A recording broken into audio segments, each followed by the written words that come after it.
നമ്മുടെ സ്ത്രീകളുടെ ശരീരത്തിൽ ഈ അസ്ഥി ഉരുകിപ്പോവാ അങ്ങനെ ഒരു അവസ്ഥയുണ്ടോ?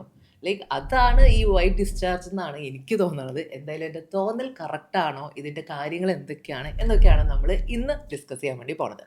വെൽക്കം ടു ആരോഗ്യം. മൈസെൽഫ് വിൻസി ആൻഡ് എൻ്റെ കൂടെ ഇന്ന് ജോയിൻ ചെയ്തിട്ടുള്ളത് നമ്മുടെ കണ്ണൂർ കിംസ് ശ്രീചന്ദ് ഹോസ്പിറ്റലിൽ നിന്നും ഗൈനക്കോളജിയിൽ എക്സ്പേർട്ട് ആയിട്ടുള്ള doctor Rajitha. Welcome to the show doctor. Hi. Hi. അപ്പോൾ ഞാൻ പറഞ്ഞത് ഡോക്ടർ കേട്ടിട്ടുണ്ടാവുമല്ലോ. അതായത് ഈ അസ്ഥി ഉരുകണ ഈ ഒരു സംഭവം അത് തന്നെയാണോ, ഈ അസ്ഥി ഉരുക്കമാണോ ശരിക്കും ഈ വൈറ്റ് ഡിസ്ചാർജ്?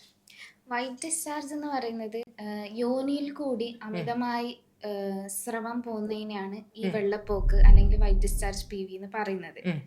അസ്ഥി ഉരുക്കം, അതായത് ബോൺ ഉരുകി അതൊരു സ്രവമായി യോനിയിൽ പോകുന്നതിനാണ് അസ്ഥി ഉരുക്കം എന്നാണ് പണ്ട് പഴമക്കാർ അതെ. വിചാരിക്കുന്നുണ്ടായത്. പക്ഷെ അതൊരു തെറ്റായ ധാരണയാണ്. ഓക്കേ. അത് ആക്ച്വലി ഈ വൈറ്റ് ഡിസ്ചാർജ് അസ്ഥി ഉരുകുന്നത് കൊണ്ടല്ല, അത് അവിടുത്തെ ഇൻഫെക്ഷൻ കാരണോ അല്ലെങ്കിൽ ഹോർമോണൽ ചേഞ്ചസ് കാരണോ വരുന്ന ഒരു സ്രവമാണ്. അത് യൂഷ്വലി യോനിയിൽ നിന്നോ അല്ലെങ്കിൽ ഗർഭപാത്രത്തിൽ നിന്നോ വരുന്ന ഒരു സ്രവമാണ്. അപ്പൊ അതല്ലാതെ നമ്മളിങ്ങനെ നിൽക്കുന്ന സമയത്ത് നമ്മുടെ അസ്ഥി മൊത്തം അങ്ങനെ ഉരുകി പോവാ, ഇടയ്ക്കിടയ്ക്ക് അത് സംഭവിക്കുക അങ്ങനെയല്ല. അല്ല. ഓക്കെ. ഈ ഒരു വൈറ്റ് ഡിസ്ചാർജ് ആക്ച്വലി എപ്പോഴൊക്കെയാണ് അത് കാണുക ശരിക്കും? വൈറ്റ് ഡിസ്ചാർജ് നോർമലായിട്ട് എല്ലാ മെൻസ്ട്രൽ സൈക്കിളിലും എല്ലാ ഫീമെയിൽസിലും ഉണ്ടാവും. അതൊരു ഒരു കുറച്ച് ക്വാണ്ടിറ്റിയിലും ഇന്ന മെൻസ്ട്രൽ സൈക്കിൾ നോർമലായിട്ട് കാണാറുണ്ട്. ഇത് അബ്നോർമൽ ആവുന്നത് എപ്പോഴാന്ന് വെച്ചാൽ ക്വാണ്ടിറ്റി കൂടുകയും പിന്നെ മണം, അതായത് ഫൗൾ സ്മെല്ലിങ് ആവുകയും, അല്ലെങ്കിൽ ഈ ഡിസ്ചാർജ് കാരണം ഇച്ചിങ് പോലെ അല്ലെങ്കിൽ ചൊറിച്ചിൽ അത് തൊടുന്ന സ്ഥലത്തോ അല്ലെങ്കിൽ യോനിന്റെ അകത്തോ ഒക്കെ ഇച്ചിങ് വരുമ്പോഴാണ് അത് അബ്നോർമൽ ആയിട്ട് നമ്മൾ കൺസിഡർ ചെയ്യേണ്ടത്. പിന്നെ അതിൽ കളർ മാറ്റങ്ങളും വരാം. വൈറ്റ് ഡിസ്ചാർജ് ആവാം, കേർഡി വൈറ്റ് ഡിസ്ചാർജ് ആവാം, ഗ്രീൻ, യെല്ലോ, അല്ലെങ്കിൽ ബ്ലഡി സ്റ്റെയിൻഡ്. ഇതൊക്കെ അബ്നോർമൽ ആയിട്ടുള്ള ഡിസ്ചാർജസ് ആണ്. അപ്പൊ ഇതിനൊക്കെ നമ്മൾ ഗൈനക്കോളജിക്കലി ഇവാലുവേറ്റ് ചെയ്ത് അതിനെ നമ്മൾ ട്രീറ്റ്മെന്റ് ചെയ്യണം. ഓക്കെ. ഇത് എന്തുകൊണ്ടായിരിക്കും ഇത് ആക്ച്വലി വരുന്നത് ഇങ്ങനെ ഒരു വൈറ്റ് ഡിസ്ചാർജ്? ഇപ്പൊ ഒരു ടീനേജ് അല്ലെങ്കിൽ അഡോളസെന്റ് പീരീഡിൽ ഹോർമോണൽ ചേഞ്ചസ് കാരണം, മെൻസ്ട്രുവൽ സൈക്കിൾ ചേഞ്ചസ് കാരണം വരുന്ന ഒരു ഡിസ്ചാർജ് ആയിട്ട് നമുക്ക് കൺസിഡർ ചെയ്യാം. അപ്പം ആ ഒരു പാല് പോലെയോ അല്ലെങ്കിൽ ഒരു വെള്ളം പോകുന്ന പോലെയൊക്കെ വരുള്ളൂ. അപ്പൊ അത് നല്ലോണം ക്വാണ്ടിറ്റിയിലൊന്നും ആയിരിക്കില്ല. And it will be for the specific days. അപ്പം during the menstruation there will not be any white discharge. പക്ഷെ കുറച്ച് കഴിഞ്ഞിട്ട്, അതായത് ഒരു 10 to 18 ആ ഒരു ഫേസിൽ ഈ വൈറ്റ് ഡിസ്ചാർജ് വരാം. അത് അതേപോലെ തന്നെ കുറയും ചെയ്യും. അതിന് വേണ്ടിയിട്ട് എക്സ്ട്രാ പാഡോ അല്ലെങ്കിൽ എക്സ്ട്രാ ഡ്രസ്സോ അങ്ങനെയൊന്നും യൂസ് ചെയ്യേണ്ടി വരില്ല. പക്ഷെ ഇത് അബ്നോർമൽ ആകുമ്പോൾ, അതായത് ക്വാണ്ടിറ്റി കൂടുമ്പം നമുക്ക് ചിലപ്പോൾ പാഡോ അല്ലെങ്കിൽ പാൻറ്റി ലൈനറോ ഉപയോഗിക്കേണ്ടി വരും. പ്ലസ് ചിലപ്പോൾ അത് ഫൗൾ സ്മെല്ലിങ്ങും ആവും. അപ്പൊ നമ്മുടെ അത് ക്വാളിറ്റി ഓഫ് ലൈഫിനെ ബാധിക്കുന്നതായിട്ട് വരും. അതും അല്ലെങ്കിൽ ചിലപ്പോൾ ചൊറിച്ചിലൊക്കെ വരും. രാത്രി നമുക്ക് ഉറങ്ങാൻ പറ്റുന്നില്ല, അല്ലെങ്കിൽ ചൊറിച്ചിൽ കാരണം ബുദ്ധിമുട്ടാവുന്നുണ്ട്. അത് നമ്മുടെ സെക്ഷൽ ലൈഫ് അല്ലെങ്കിൽ ക്വാളിറ്റി ഓഫ് ലൈഫിനെ നമ്മൾ നല്ലോണം ബാധിക്കുന്നുണ്ട്. ഇങ്ങനെയൊക്കെയുള്ള സമയത്ത് നമ്മൾ അബ്നോർമൽ ആയിട്ട് നമുക്ക് തന്നെ മനസ്സിലാവും അത് അബ്നോർമൽ ആണെന്നുള്ളത്. അപ്പൊ നമ്മൾ എന്തായാലും ഗൈനക്കോളജിസ്റ്റിനെ നമ്മൾ കൺസൾട്ട് ചെയ്യണം. ഓക്കെ. ഇതിപ്പോ നമ്മൾ ഗൈനക്കോളജിസ്റ്റിനെ നമ്മൾ കൺസൾട്ട് ചെയ്യാതെ ഇത് നമ്മളിങ്ങനെ വെച്ചിരിക്കുകയാണ്. അപ്പൊ അങ്ങനെയാണെങ്കിൽ നമ്മുടെ ഹെൽത്തിന് എന്തൊക്കെ മോശമായിട്ട് സംഭവിക്കും? ഇപ്പം കൺസിസ്റ്റന്റ് കൂടെ വൈറ്റ് ഡിസ്ചാർജ് വരുവാണെങ്കിൽ, അതായത് റിക്കറൻറ്റ് ഇൻഫെക്ഷൻ പോലെ അങ്ങനത്തെ ഒരു സ്റ്റേജിലേക്ക് വരുവാണെങ്കിൽ അത് നമുക്ക് ക്രോണിക് സർവീസൈറ്റിസ്, അതായത് ഗർഭാശയകളത്ത് ക്രോണിക് ആയിട്ട് ഇൻഫെക്ഷൻ വരുന്ന ഒരു കണ്ടീഷൻ പോലെ വരാം. അത് ചിലപ്പം പ്രീ ക്യാൻസറസ് ഗ്രോത്ത് ആയി മാറാം ഇൻ ദ ലോങ് ടേം. ഇനി അതും അല്ലെങ്കിൽ ചിലപ്പം ഇപ്പം ഒരു റിപ്രൊഡക്റ്റീവ് വുമൻ ആ ഒരു സ്റ്റേജിലാണെങ്കിൽ ചിലപ്പം ട്യൂബൽ ബ്ലോക്കും ഇൻഫെർട്ടിലിറ്റി കാര്യങ്ങളും ഒക്കെ നമുക്ക് എക്സ്പെക്ട് ചെയ്യാൻ പറ്റും. ചില വയസ്സായിട്ടുള്ള ഒരുപാട് ഏജ്ഡ് ആയിട്ടുള്ള നമ്മുടെ വീട്ടിൽ പ്രായമായിട്ടുള്ള ആളുകൾക്ക് ആക്ച്വലി ഈ ഒരു പ്രശ്നം കാണാറുണ്ട്, അമ്മമ്മമാർക്കൊക്കെ. അതെന്തുകൊണ്ടായിരിക്കും? ഇപ്പം അവർക്കൊക്കെ കോമോബിഡിറ്റീസും കൂടുതലുണ്ടാവും, അതായത് ഷുഗറോ പ്രഷറോ അങ്ങനെയൊക്കെ ഉണ്ടാവുമല്ലോ. ഇപ്പൊ ആ ഒരു സമയത്താകുമ്പം റിക്കറൻറ്റ് ഇൻഫെക്ഷൻ വരാനുള്ള ചാൻസസും കൂടുതലാണ്. അങ്ങനെ ഒരു സമയത്ത് നമ്മൾ ആ കണ്ടീഷൻസും കൂടി നമ്മൾ തലയിൽ വെച്ചിരിക്കണം. Means we have to keep that in mind. അപ്പം അതൊക്കെ റൂൾ. ഇപ്പം റിക്കറൻറ്റ് ആയിട്ട് ഇൻഫെക്ഷൻ വരുന്നതാണെങ്കിൽ, ഇപ്പം അൺകൺട്രോൾ ഡയബറ്റീസ് ഒക്കെ ഉള്ള ഒരു മുതിർന്ന ഒരു സ്ത്രീക്കാണെങ്കിൽ നമ്മൾ എന്തായാലും ഒരു ഫംഗൽ ഇൻഫെക്ഷനോ അല്ലെങ്കിൽ ഒരു ബാക്ടീരിയൽ ഇൻഫെക്ഷനോ ഒക്കെ കൂടെ കൂടെ വരാം. വരാം. ഓക്കെ. ഇപ്പൊ ഡോക്ടറുടെ ഒപിയിൽ ഇത്തരം വൈറ്റ് ഡിസ്ചാർജുമായി ബന്ധപ്പെട്ട് ഏതൊക്കെ ഏജ് ഗ്രൂപ്പിലുള്ളവര് എന്തൊക്കെ പ്രശ്നങ്ങളായിട്ടാണ് വരാറുള്ളത്?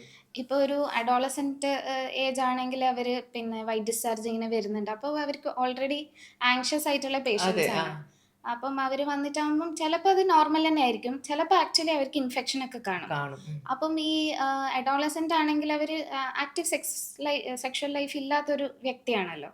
അങ്ങനെ ഒരു വ്യക്തിക്ക് നമ്മൾ ഫസ്റ്റ് തന്നെ നമ്മൾ എക്സാമിനേഷൻ ഒന്നും ചെയ്യേണ്ടി വരാറില്ല. വരാറില്ല. അപ്പം നമ്മളൊരു 3 ദിവസത്തേക്കോ അല്ലെങ്കിൽ 7 ദിവസത്തേക്കോ പിന്നെ യോനി ദ്വാരത്തിൽ വെക്കേണ്ട ഗുളിക വെച്ചിട്ട് നമ്മളത് അങ്ങനെ ഡീൽ ചെയ്യും. പക്ഷെ റിക്കറൻറ്റ് ഇൻഫെക്ഷൻ വരുവാണെങ്കിൽ നമ്മൾ പിന്നെ എക്സാമിനേഷൻ ചെയ്യണം. അതായത് സ്പെക്കുലം വെച്ചിട്ട് നമ്മൾ എക്സാമിൻ ചെയ്ത് നമ്മൾ ഉൾഭിത്തിയിൽ എന്തെങ്കിലും കുഴപ്പമുണ്ടോ, യോനി ദ്വാരത്തിൽ എന്തെങ്കിലും കുഴപ്പമുണ്ടോ എന്ന് നോക്കണം. പിന്നെ സെർവൈക്കൽ അതായത് ഗർഭാശയഗള, അതിന് മുഖത്ത് എന്തെങ്കിലും ദശയോ അല്ലെങ്കിൽ അവിടെ എന്തെങ്കിലും ഗ്രോത്തോ അങ്ങനെ എന്തെങ്കിലും ഉണ്ടോ എന്ന് നോക്കണം. പിന്നെ കുറച്ചും കൂടി പ്രായമുള്ള സ്ത്രീ ആണെങ്കിൽ നമ്മൾ സ്കാനിങ് കൂടി ചെയ്യേണ്ടി വരും. കാരണം പോളിപ്പോ അല്ലെങ്കിൽ എൻഡോമെട്രിയൽ ഹൈപ്പർപ്ലേഷ്യ അങ്ങനെ എന്തെങ്കിലും ഉണ്ടോയെന്നും കൂടി നമ്മൾ നോക്കേണ്ടി വരും.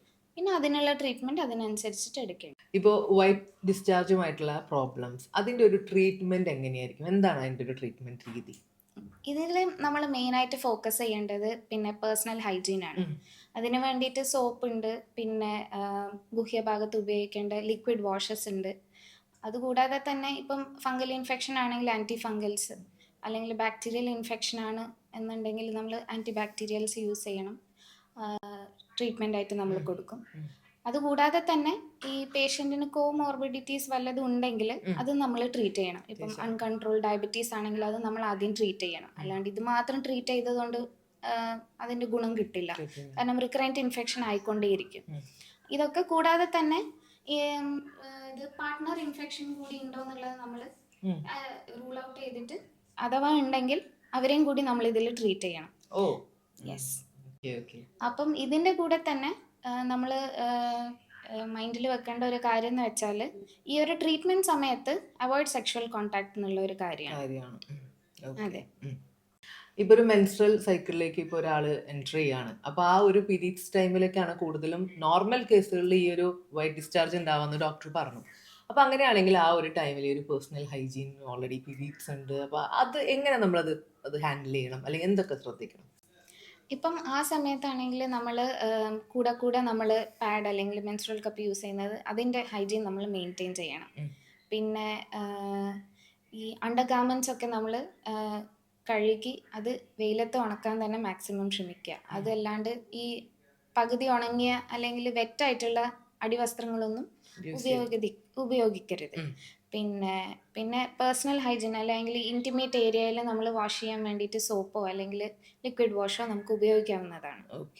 കാരണം അവിടെ ഒരു പിന്നെ pH മെയിൻറ്റെയിൻ ചെയ്യുന്ന നോർമൽ ഫ്ലോറ തന്നെയുണ്ട്. അതായത് ചില മൈക്രോ ഓർഗാനിസംസ് അവിടെ നമുക്ക് അസിഡിക് pH മെയിൻറ്റെയിൻ ചെയ്യുന്നുണ്ട്.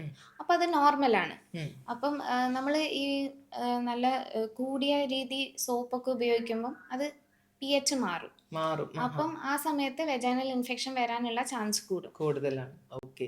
ഇപ്പൊ ഈ ഒരു വൈറ്റ് ഡിസ്ചാർജിന്റെ കേസിൽ ഇപ്പോൾ ഡോക്ടർ ഹാൻഡിൽ ചെയ്തിട്ടുള്ള കേസുകൾ ഒരു വേഴ്സ്റ്റ് സിനാരിയോ അല്ലെങ്കിൽ അങ്ങനെ ഒരു ക്രിട്ടിക്കൽ എമർജൻസി അങ്ങനെ വരാറുണ്ടോ? യൂഷ്വലി വൈറ്റ് ഡിസ്ചാർജ് അങ്ങനെ ക്രിട്ടിക്കൽ എമർജൻസി ആയിട്ട് വരാറില്ല.